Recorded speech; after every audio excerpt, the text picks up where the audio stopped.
shows the volatility of all of this and how many people here in the United States, in Israel and Gaza, they might either demand or object to an agreement for various reasons, with the clock ticking, and now less than 100 hours before Donald Trump takes office. So let's get more into this with Hugh Dugan. He's the special presidential envoy for hostage affairs under the Trump administration. Excuse me, Hugh, thanks so much for coming on.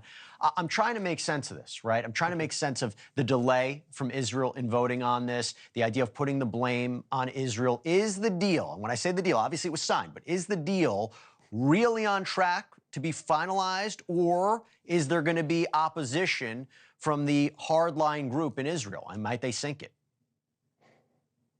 Well, thank you very much. I spent 26 years as a negotiator at the United Nations for the United States. And when we had agreements on the floor, we had to report back to our capitals. We had to get those agreements ratified, so to speak. So to use the word agreements is perhaps premature, frankly. These are proposals for agreements. And until we get headquarters back to us with their approval and their ratification, it really is a work in progress. Do you think any of this has to do with Hamas, or does this have to do with the hardliners? No volume. Oh, you can't hear me, Hugh? Okay, we're going to work on that for a second. Let me know if you can hear me again. We'll work on that. Basically, the question, I'll tell you what, I wanted to play this anyway.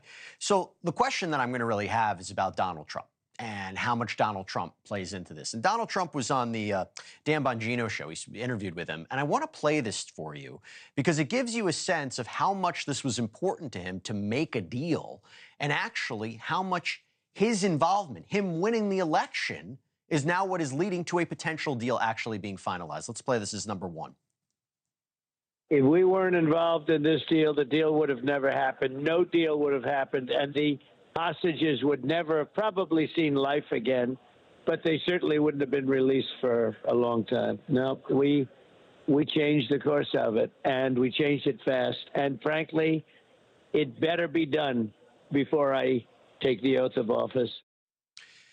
Hugh, I think we worked out the audio issues. Here's my main question. How much of this is accredited to Trump, right? In the sense that you wonder whether or not Netanyahu was thinking, oh, you know, Donald Trump's going to come into office. He's my ally. He'll allow me to continue on with this war, versus Donald Trump wants this to end, wants it to end fast.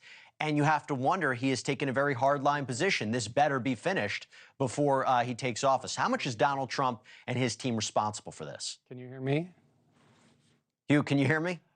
I believe they're having technical difficulties, but I think I understand the question is American politics and what's going on here and who's going to take credit. I'll give you the thumbs up on that. Yes, okay. yes. The matter is that it's ironic when the Carter administration saw the hostages come back from Iran, it was a humiliation for the Carter administration. So it's ironic for me to see that this administration is trying to take credit for something that hasn't happened and which very, very sadly could entail dead Americans coming home in coffins. That's going to really make us wonder, to what extent has this been a success?